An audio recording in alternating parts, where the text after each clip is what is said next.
y'all? It's your girl Shakira, and I'm back with another review. This is my review for Ready to Love. This is season 7, episode 2. For anybody who has DirecTV, did y'all notice that they have this episode as episode 5? And I said, no way. There's no way that y'all could think that this is episode 5. DirecTV on somebody. Y'all better get it together because this is not episode 5. This is episode 2. Anyway, let's go ahead and get into this review. Now, they opened up at brunch, and they're actually having brunch at Bar 1. I know a lot of y'all are very familiar with that name. They're having brunch at Peter Thomas from Real Housewives of Atlanta's restaurant. I know he had one in Charlotte. I don't know if it's still open because we know how he do, child. So I don't know if it's still open or not, but yeah, it's still open in Miami, and that's all that matters. So that's where they're having brunch at. And Dominica is going around wondering why she was in the bottom. She's pulling a Tasia. Y'all remember Tasia from DC? She was in the bottom on the first episode, the first mixer, and she was wondering why she was down at the bottom. Now she's asking Randall why she was in the bottom, and it was so funny to me that he was like, I mean, it really don't matter because you here now, but I really don't know. You do know because you helped her get there. Remember, you said that you wasn't really feeling her like that, so don't be acting confused. You one of the reasons why she was there. Anyway, Tommy comes in and he lets everybody know that Looney actually tested positive for C19, so she's going to sit this week out, but she's feeling good. Now, LJ was saying in his confessional that he's happy that she was feeling all right, but he's actually going to reach out to her. So you know how they do sometimes on these shows, they'll pop out with a connection and you be like, what happened? Because we didn't see this on screen. Maybe that's something that'll happen between the two of them, but you know, we'll just wait and see. It was so funny to me when Tommy was like, ladies, y'all better work that, twerk that. I don't know why I thought that was so funny. Because, yes, the men have to send a woman home at the end of the mixer. So they got to put in that work. Now, we see that Sharice is putting in work because she was down at the bottom with the same person she was talking all that shit about, Dominica. So she's making her rounds, trying to make her presence known. And then we see that Shakira is having a conversation with somebody. I can't remember who it was, but it got interrupted by Sharice. Like I said, she's trying to make her rounds and make some type of impression on the men. And Shakira is feeling, I keep wanting to say Shakira because that's what I was saying last week, but it's actually pronounced Shakira. But Shakira is feeling the tension in the room because a lot of the women are around, really aggressive. And, you know, she was like, every time somebody comes in to interrupt the conversation, I'm going to just get up and I'm going to let the men watch me leave. Like, okay. So she then started another conversation with Kayla and Randall. And then in comes Sharice yet again. And she's like, oh, okay, look at you, Randall. You got the ladies over here. You know, you got Kyla fixing him a plate and all of that. So then she was like, yeah, King Randall. And then she goes and tells Shakira to go find somebody else to talk to. Or go somewhere else. Now, that could have been a whole editing situation because remember, Shakira just told us every time a conversation gets interrupted, she's going to get up and leave. So maybe she was already getting up and leaving. And the editing made it seem like Sharice was shooing her away. I don't know. But I ain't like that. Like, girl, did you just let her punk you and let her tell you to go find somewhere else to go? I don't know. I ain't like that. But one thing about it, I felt like Sharice needed to stop intruding in conversations and find her own damn vibe. That was getting on my nerves. So we see that Brandy and April, they have a conversation with Mike, trying to see if he wants more children. And it's looking like a heavy nah for him. His youngest child is 10. Brandy expresses how she wants children. And we know that they have a connection. So we don't really know how that's going to go.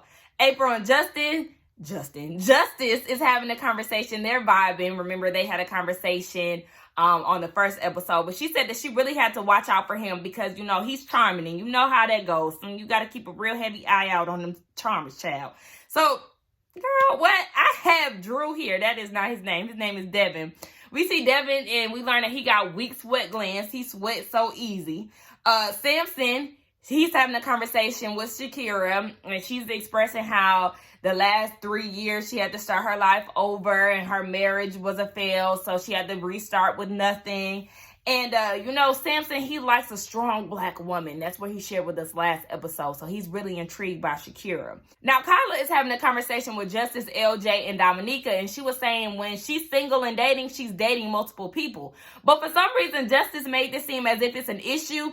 He said if he's dating because he's interested in you.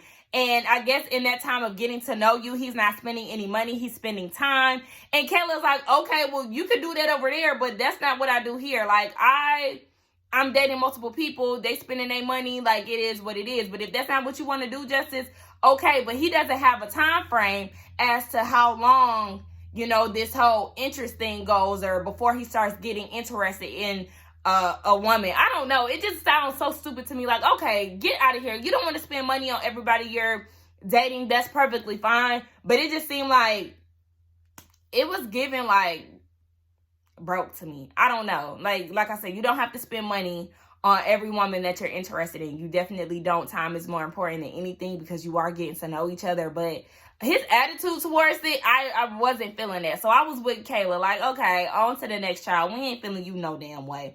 So Nakia continues her "Why Was I in the Bottom" tour, and she's having a conversation with Mike. Now, Sharice is sitting there, and she's wondering why I was in the bottom. And Sharice is like, girl, I'm going to give you, you know, woman to woman. I'm going to let you know. You need to tone down the volume a little bit. You a little loud, sis. And Mike is sitting there, and in his confessional, he was like, I can't believe that she said that to her, but I'm a little uncomfortable now. And Dominica's like, girl, why you ain't tell me? Girl, she's telling you now. That's the thing. She's telling you now. And Dominica was saying that she's just naturally loud. And I do believe that because, you know, some of us black people, we naturally loud. And I don't even want to say that it's a black thing. But, you know, some people are just naturally loud. So I believe her when she says that. But I would have respected it more had Sharice said that one-on-one instead of saying it in front of Mike. Because saying it in front of Mike, it gave me pick-me vibes. I'm learning that Miss Ma'am loves an audience. She did that with the ladies last episode, and she's doing it now in front of Mike. It's like you want people to be on your side, and you like for people to, you know, pick you. It gives pick-me energy. So I just gotta... I'm watching her. I really don't like her. I already said that last week. So Tommy pulls the men aside, and they have a discussion about who they're feeling and who they're not. So the guy said that they like, or Randall said that he likes Trinika. Swayze said that he likes Kaden. And Devin said that he likes Sharice. And it's like, duh, because that's your only option, honey. That's the reason why he's like, I know y'all don't see what I see. Yeah, that's because she's the only one. She's dry. And two, she's the only one that's entertaining your deadbeat daddy's storyline. Story, whatever, same difference. So then when they talk about who they don't like, Mike doesn't like Jamala, and his reasoning for not liking her is because she's goofy. Now, we really didn't get to see too much of her at this time of the episode, so I was surprised at the reason why he doesn't like her, because we didn't get that super goofy energy from her, but I guess she does have it. But whatever, that's the reason why he doesn't like her. Randall doesn't like Kaden, and Justin said that he's not feeling Kayla for the obvious reasons of her dating multiple men while single. Even though men do it all the time. That's why I was looking at him like, you're so full of shit. Shut up. Anyway, Tommy wants to know, did Dominica and Sharice redeem themselves after being in the bottom? And the men look at Dominica as a homegirl. And as far as Sharice, yes, she was making her presence known this go around, but they really don't know if it was very genuine, because it was kind of like, yeah, she wanted to check off all the names. Like, yeah, you know, I made sure I stopped by and talked to him next. Stop by and talk to him next. It was very cut and dry, I'm guessing. Let them tell it. So they don't really know if she was really trying to make a genuine connection with them. So the ladies are having a conversation, and Sharice does want to know why she was in the bottom, because she feels like she's a good catch. So, you know, she's bigging herself up, and she was saying that she doesn't need a man and all of this. And Kayla is like, skirt, girl, what? You don't need a man. Like, with that type of energy, that's not going to help you throughout this process.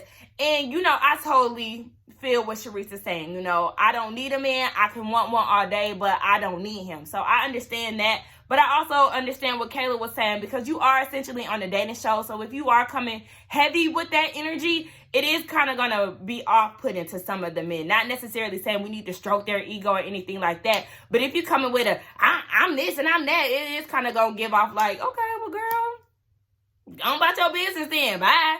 So I understood where Kayla was coming from. But then sis lost me when she goes and says, you know, I was brought into this world to help a man. Skirt! No.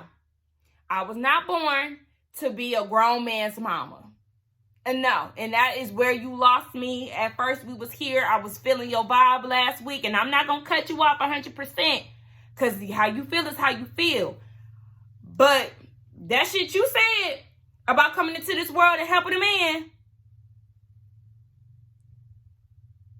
girl, you could be somebody's mama all you damn want, but I'm not babying no grown-ass man. Get the hell out of here.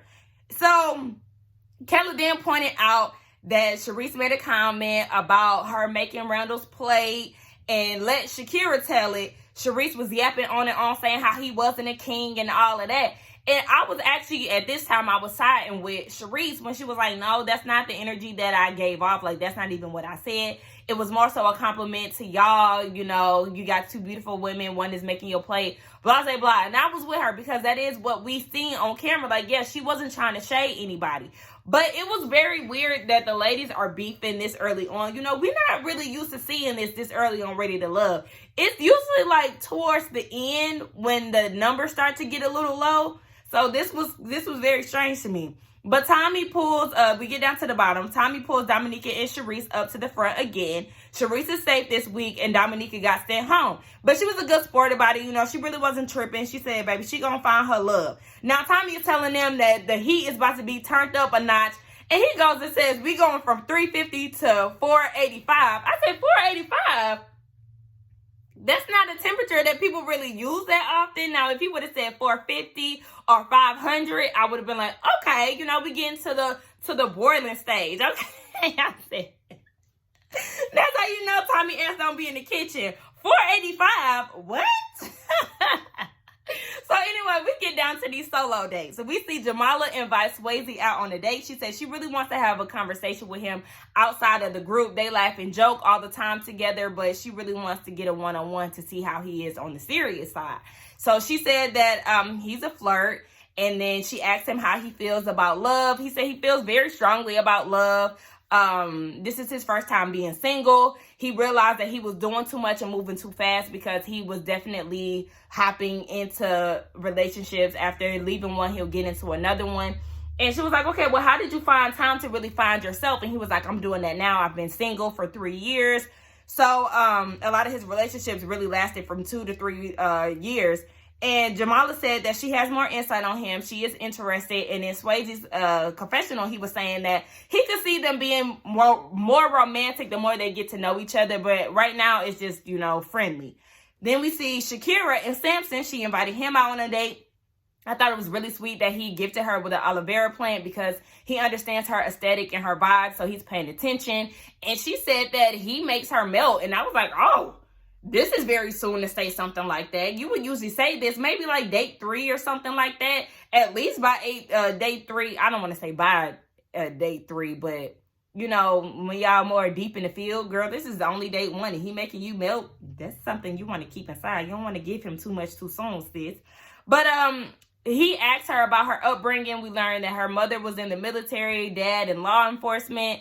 How was your upbringing? Strict, as we all would assume. She said she wasn't able to do anything, but he wanted to know how that looks like. Now that she's a mom, how did she handle her son? I thought that was a really good question, and it did show genuine interest in her son and how she's raising him. And she said that, you know, we keep an open line of communication. She wants to raise her son differently. I said, okay, Samson, 10 points for you. And he said that, you know, thank you for giving me your time. That's very important. I just like the way that he worded things. He did seem very intentional. You know, some guys are manipulative, so you can't give them too much too soon. It is still early. You know, a lot of guys do show, or just women too. A lot of people show their nice side in the beginning, and then their true colors start to seep out. So this is only episode 2, date 1 for them. So we'll really get to see how he is later down the line. But so far, so good. I really did like them. It really did seem very genuine. Now, we see that Sharice had invited a group of people over to her house. At first, I thought it was just a one-on-one between her and Devin. And I was like, girl, why did you invite him to your house? It is too soon for that. And at first, it was just the 2 of them when he had showed up. And when he entered the room, I just instantly felt, like, first of all, I don't like them together. I don't like the fact that she's into him because I'm just like, why? Why? Really, why? Okay. So he did not bring a gift. And that bothered her. That bothered me as well, but I didn't notice it until she pointed it out. But what I peeped was when he asked her, did she need help? And he continuously stood there on the counter like this, linked up against the counter. You asked her if she need help. Move your ass. Like, you're not giving really genuine, I genuinely want to help. It was giving me diva. Like, I was ready for him to leave. He was very off-putting to me, and it was an immediate no for me. So, Brandy, LJ, Kaden, Trinika, and King Randall show up. And now, Randall was saying in his confessional he didn't really know how to feel being invited over to her house after the whole King Randall debacle down at the table. I guess editing showed us a little something different. The producers, like, X some of the conversation out because I really didn't understand why he felt that uneasy. I could see why, especially after he kind of shooed Shakira away. That would be a little uncomfortable to be around. But whatever. Justice arrives and then he makes a comment about him thinking that this was just a one-on-one thing. Okay, well, it's not, so you'll be okay. Trinika came with Randall, but while she was there, she was getting to know LJ a little bit more, and I think she was liking what she was feeling. Kaden started questioning Devin about his past relationship. It was 1.5 years ago, so she wanted to know, were you the problem? Yes, he was. And she said, okay, so what are you doing different? It was only 1.5 years. Do you feel like you've changed and all of that? And he was like, meditation. Send him home, please. I was so over him. I just wanted him to go home as soon as he entered Sharice's house. I really wanted him to leave last episode, but they sent the right person home. But anyway, send him home this episode because I'm so over him. We see Randall and Brandy, they're talking, and she said that she wanted a strong-minded man. She really wants kids. He doesn't have kids, so who knows? He could be a potential for her. She said that her last relationship, it was 1 year ago, and it only lasted 5 months. Baby was in a situationship. She was a girlfriend to somebody who was not her boyfriend, so yeah. We see that Kaden brings up to the group how Sharice had a whole lot of tension going on with the whole King Randall situation and between Kayla and Shakira. So Randall said that she did say both, that Sharice said that he's not a king, and she also said, oh, look, Randall, you got the 2 ladies around you, blah, blah, blah, whatever she said. So, like I said, I think that had a strong play in editing. So she did apologize to him. And they all decided to toast. And she was like, all right, y'all niggas got to get out. I was like, ugh, girl, I wouldn't want to come back to your house. So everybody leaves. And Devin is saying in his confessional that he felt good because he was being himself. But really being romantic is not his forte. But then you came to the wrong place, honey. First of all, you a deadbeat dad, and you don't know how to be romantic, and you be sweating up a storm, and you don't want to hug the ladies because your sweat glands gonna get all on their shoulders when you lean over. Get away. Go home. And did y'all peep Justice leaving with his gift? I said, I don't know, maybe he was like packing a to-go bag or something of food, and maybe he packed his food in there or something. I don't want to, jump the gun and assume that he came with a gift and he left with the same gift. Or, he came with some liquor and he left with his liquor. Listen, anybody who does that, y'all need to stop doing that right now. That is real tacky. If you brought a bottle for the function, leave that bottle there. The only reason or the only way that you need to be leaving with your bottle is if it's a personal. I bring a personal of Henny everywhere I go because a lot of the times my friends, they don't have Henny on hand. My friends like Crown Apple or they like tequila and all of that. So I know I'm not going to drink a lot. I'm just a social drinker. So I bring a little, Henny because I'm going to be the only one that's drinking it anyway. And I leave with it. But if you bring in a whole bottle of wine, a full bottle of tequila, a full bottle of whatever it is, leave that there. Okay? Just wanted to put that out there for y'all tacky ass people. If you bring a jug of juice, leave that jug of juice there. Don't you bring that home with you. Shit. Moving on to the next group date. I just had to get that out my chest. They go on a bowling date. Kayla set it up. It's Kayla, Mike, Swayze, Zoe, Jamala, and Shakira. They go bowling. I don't know if I mentioned that already, but I feel like I did. And Mike is nervous because he doesn't want the women to think that him and Brandy are totally an item. He wants to explore other options. And Mike is concerned because we see that he's having a conversation with Kayla. And he's worried about her being 30. That's too young for him. We know he's been married and divorced. He has kids and all of that. And she's annoyed because she's like, look, don't be trying to just group me as a youngin'. Like, I'm very mature for my age. Like I said, this is a fairly young group this go around. It's a mix, but it is a lot of younger people in the mix. We're not really used to that with Ready to Love. So Zoe, he's doing the most with Shakira. He wants to be behind her, teaching her how to bowl and all of that. She eating it up, so okay. And then we see that Kayla is asking Swayze about his previous relationship. He said that he dated someone older. She was 38. He was 30 at the time. They bought a house. They was going to get married and all of that. But sis cheated, so that's why they never made it down to the marriage part of their relationship. So then Kayla starts talking about her relationship history, and she said that her last relationship was a year ago, and she was going to get married to the man. They had the ring and everything, but it was a lot of baby mama drama, and it was always something, so she really didn't want to be involved with that. Come to find out, she had got proposed to twice by somebody else. So she got the last relationship, and then there was somebody else before him. So I was like, oh, okay, sis, I guess you bagging up them rings, huh? So Zoe and Swayze, they do a bowling competition, and Kayla's like, you're gonna get a prize at the end. Zoe ended up winning, and the gift was a peck on the lips. And I was like, I mean, I didn't know that her and Zoe had that type of relationship. Of course, we don't get to see everybody's connections build, but I feel like it's obvious that she does have a connection with Swayze. I would have thought she would have, to me, if it was me, I mean, it's just a pet. Granted, they wasn't making out or nothing like that. But I would have saved the kids for somebody that I'm genuinely interested in, and I wouldn't have did it that soon. So, I don't know. Y'all let me know what y'all thought about that. But anyway, we get down to the ladies' lounge, and a lot of the women are nervous with it being their week to send a man home. But I'm like, y'all need to get over that. It's all right, hell, because they ain't nervous to send y'all home. Shit. So we see that Kaden is hearing around the streets that there was a kiss involved. And yes, Kayla admitted that she did give out the first kiss to Zoe. It wasn't nothing serious, but it's like, again, why did you do that? Anyway, they start talking about who they're interested in. Jamal is interested in Randall and Swayze. Trinica is interested in Randall. Kaden is interested in Swayze. I was very surprised about that because we know that she was heavily interested in Zoe last episode. Maybe the spark is just not there between them. I don't know. Brandy is interested in Mike, of course, and Shakira is interested in Samson. So she was saying how she likes how attentive he was about her son and things like that, because her and her son, they went through a lot. She got very emotional about it, and she said that her son's seen a lot of things, and so she's just moving in a way where she wants to protect him. She doesn't want him to see a lot of things that he's seen in the past. And Trinica really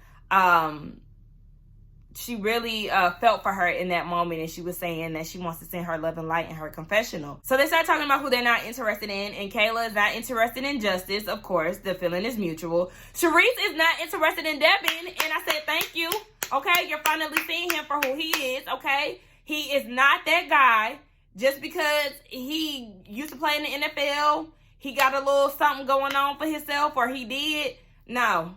Sis, you should have seen through him the moment that he said that he didn't have a kid, and then he switched it up under 5 seconds. April isn't interested in Mike, and a lot of the women feel like Mike has baggage with the kids and the divorce and the fact that he doesn't know if he wants to have kids. Some of the women say that he said that he doesn't want kids, and then some of them said that he showed interest in having kids. But it was Brandy, for me, acting as if she was surprised that he didn't know if he wanted to have kids or not, because when you asked him about his kids, he gave off the vibe that he didn't want them. So I didn't understand why Brandy was acting so confused or shocked that he was unsure, even though he really doesn't want kids. Anyway, Devin and Mike, they're in the bottom, and Brandy is talking to Mike, and she says she's nervous to deliver the news to him. And she said that she does want marriage because Mike asked her about it. She wanted marriage. She said that she wants the real deal. And he was like, well, you looking at him right here. You know, I know what I want. And she was like, okay, so what if I wanted kids? And he was like, well, I guess then I'll have 5 kids, because Brandy said that she wanted 2. And I'm like, but do you really want kids? Because you really give off the vibe that you ain't fucking with no more kids. So don't be sitting here lying just to make it sound good in the moment, when in our reality, you know that you don't want any more kids than you already have. But whatever, the women are saying that he is safe. They just want him to open up a little bit more. And then we see Kaden talking to Devin, and she was asking him how many numbers did he get from the women, and he gonna go and say, oh, so women or men? Just like Kanan said, why the hell would I care about how many of the men's numbers that you got? Are you bisexual? What the hell? What kind of question was that? So anyway, he said that he got 4 of the ladies' numbers, and he said that, you know, part of it is, you know, immaturity or his fear of rejection and all it is. Bottom line, Devin and his sweat glands are sent home, okay? As they should. I'm very happy that the women are making sound decisions this season. They're not saving certain men and, you know, for entertainment purposes and all of that. They're weeding out the men who need to be sent home early, and I love that for them. So who will be next on my to-go list? Because they already got rid of Cornball from last episode. Now they got rid of Deadbeat Devin. Out of the men, who should be sent home? Let me go through my list, y'all.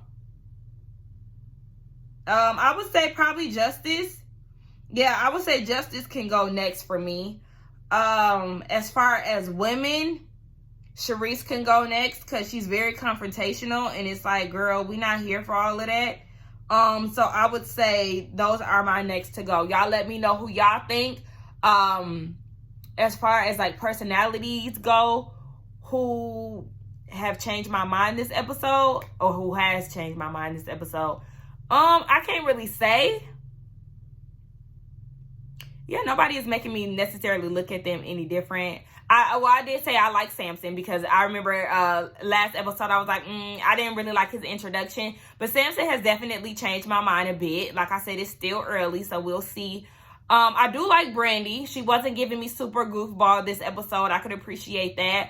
And yeah, I did like Shakira. I did not like that wig that she had down at that ladies' lounge. You know, somebody said in the comments, they don't see how YouTubers get on camera and talk shit about people's appearances while we get on camera and I guess we don't look up to par all the time. You gonna get talked about on TV, okay? If you gonna come on TV looking a mess, I'm gonna speak on it, okay? Because sometimes, yes, I do come on here and I look a mess and I speak on that as well.